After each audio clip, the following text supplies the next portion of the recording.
পুরী থেকে কলকাতা ফিরতে গেছি এরকম বিপদে পড়বো বুঝতে পারিনি। এখন ওয়েটিং রুমে রয়েছি আমরা পুরী স্টেশনের, তাও এটা ভিআইপি লজ আছে সেই জন্য একটু এসি চলছে, কিন্তু একটা এসি চলছে, একদম ঠান্ডাই হচ্ছে না। আর 7টার সময় চেক আউট করতে হয়, সেই অনুযায়ী 6:30টার সময় ঘুম থেকে উঠতে যেতে হয়েছে।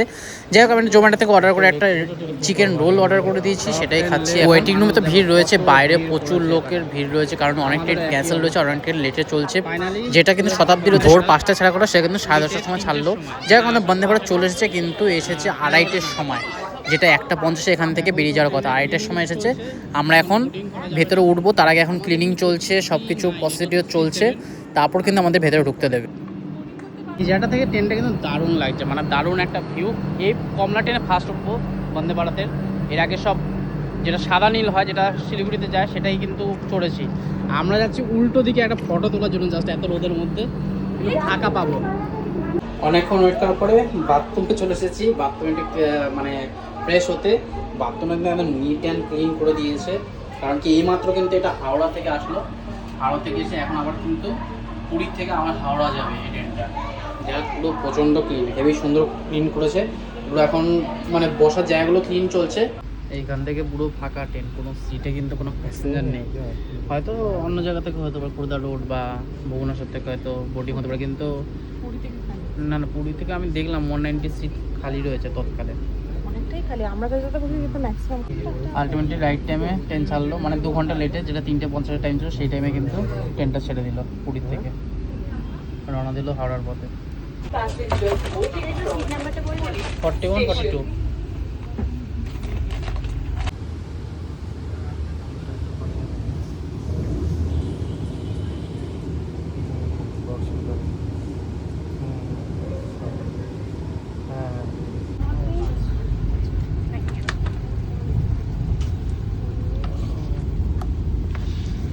এই হলো থালি, রয়েছে কিন্তু ডাল রয়েছে, আলুর তরকারি রয়েছে, পরোটা রয়েছে, চিকেন রয়েছে, রাইস রয়েছে, আর একটা দই রয়েছে। ডিনার করে শুরু করি খাওয়া। ট্রেন তো চলছে বহুত জোরে, কত এখন স্পিড আছে, পুরো একটা ইয়ে আছে, স্টেশন আছে, 108-এ চলছে এখন। চিকেন কষা দিয়ে পরোটা, এই চিকেনটা দই দিয়ে করেছে। সব ট্রেনে খাওয়া করতে একই রকম, আলাদা রকম কিছু না। এখানেও তরকারি রয়েছে, ডাল রয়েছে, জিরা রাইস দিয়েছে, এমনি রাইস দেয়, দুরন্ত যখন দিয়েছিলাম আলু ভাজা, এটা পরোটা, দুরন্ত দিয়েছে, রুটি দিয়েছিল, অনেক শক্ত ছিল না রুটি দিল। আর এটা দই চিকেন দিয়েছে, জিরা রাইস দিয়েছে, ডাল দিয়েছে। এই ফুডটা কিন্তু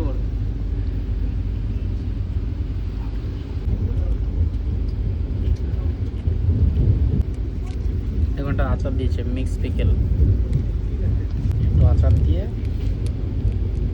এটা দিয়ে ডাল দিয়ে খাবে। হেভি লাগে আচার দিয়ে ডাল দিয়ে খেতে।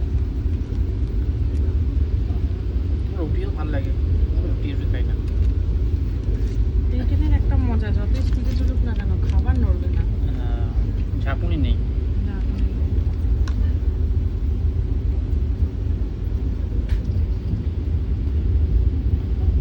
ডাল দিয়ে রাইসটা অনেক কম দেয়, পাঁচ দেওয়া থেকে ট্রেন যাচ্ছে।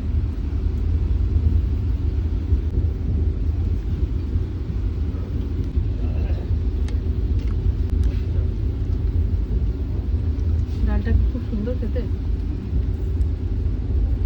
খুবই সুন্দর। ডাল তো খাওয়া হলো, এবার একটু দই চিকেন খাই। দই চিকেন নাকি পনির দেওয়া রয়েছে, কি জানি। চিকেনের সাইজটা কিন্তু দুরন্ত থেকে বড় আছে, দুরন্ত থেকে ছোটো ছোটো দেয়, কিন্তু এটা একটু ডিসেন্ট সাইজের আছে।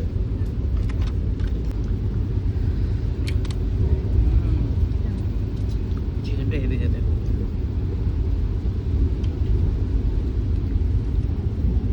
মনে হচ্ছে বাড়িতে যেরকম বানিয়ে দই চিকেন ওরকম।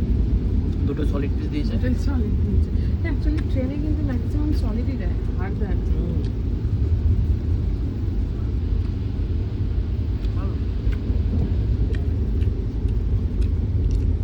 ট্রেন আমার ঢুকছে ভুবনেশ্বর, এটা পাশে একটা ট্রেন আছে, তো খুর্দা রোড, খড়গপুর খুর্দা রোড। পুরো রাইট টাইমে ঢুকছে কিন্তু ভুবনেশ্বরটা, 1 ঘন্টার মধ্যে। রাইটটা ভুবনেশ্বর তো ঢুকে গেছে, প্রচুর লোক দাঁড়িয়ে আছে এখানে, কিন্তু আমাদের ট্রেন পুরো ফাঁকা।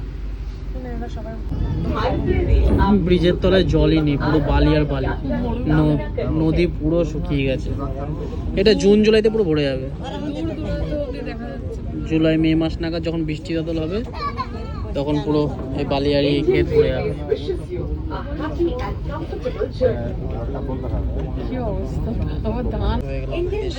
এরকম কথা হয় না, সেরকম। আমি যখন ছিলাম আগে, কি সুন্দর ছোট পাহাড় যাচ্ছে, আর পাহাড় থেকে পাহাড়ের কথা মনে পড়ছে। কি নাম স্টেশনের? বাইফ্রি।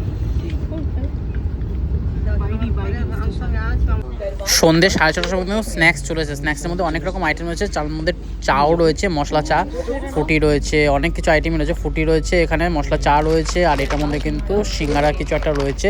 এটা চকলেট পপকর্ন রয়েছে, আর রয়েছে এটা একটা ডায়েট ফুড রয়েছে, মিক্স চাট যাকে বলে, আর এটা রয়েছে চা রয়েছে। এটা কিন্তু গরম জল দিয়ে মিক্স করে খেতে হবে, ডাইরেক্ট হয়ে যাবে, এর মধ্যে চিনি আর চা কিছু দিতে হবে না। বাইরে ভিউ দেখতে দেখতে কিন্তু চা এনজয় করছি, বেশ ভালো লাগছে। এর সাথে কিন্তু পকোড়া হলে বেশ ভালো হতো, কিন্তু এটার সাথে যেটা দিয়েছে সেটা খাস্তা কচুরি দিয়েছে, গরমই দিয়েছে খাস্তা কচুরি। আমাদের ট্রেন যেহেতু লেট চলছে সেজন্য কিন্তু এখানে খিচুড়ি পরিবেশন করা হচ্ছে। রাজধানী দুরন্ত প্রিমিয়াম ট্রেনগুলোতে কিন্তু এরকম হয়, লেট চললে কিন্তু এরকম খাওয়া দাওয়া দেওয়া হয়। তবে খিচুড়ি এটা কিন্তু মিক্স ভেজিটেবল দিয়ে করেছে, সবার জন্য এটা অ্যাপ্লিকেবল রয়েছে। 2 ঘন্টা লেটে চলছে, সেই জন্য এই খিচুড়িটা খেয়ে নেবো, কারণ কি রাত্রিবেলা ডিনার করতে পারবো কিনা জানি না। খিচুড়িটা দেখো কত সুন্দর, একদম ভালো করে বানিয়েছে। যাই হোক, এত কম টাকায় রেল যে নিজের যাত্রীর কথা ভেবে কিন্তু খাওয়ারের ব্যবস্থা করেছে, সেটাই অনেক। আচার দিয়ে একটু খিচুড়িটা খাবো, আর তারপর হাওড়া স্টেশনে এটা ঢোকার কথা রাত্রি 11:30টার সময়। এমনি ট্রেনে থাকলে আমরা কিন্তু স্ন্যাক্স পেতাম আর দুপুরে লাঞ্চটা পেতাম, কিন্তু এখানে 3টা আইটেম দেওয়া হচ্ছে যেহেতু ট্রেনটা লেটে চলছে। খিচুড়িটা কিন্তু বেশ সুন্দর ছিল, ওরও বেশ ভালো লাগলো। বেশ ভালো।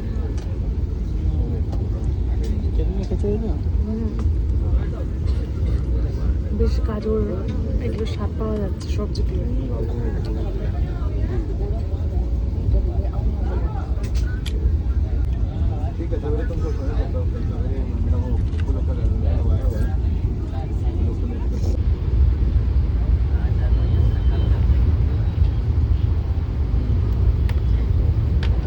ঘড়ির কাঁটায় 11:10, এখন এসে পৌঁছালাম।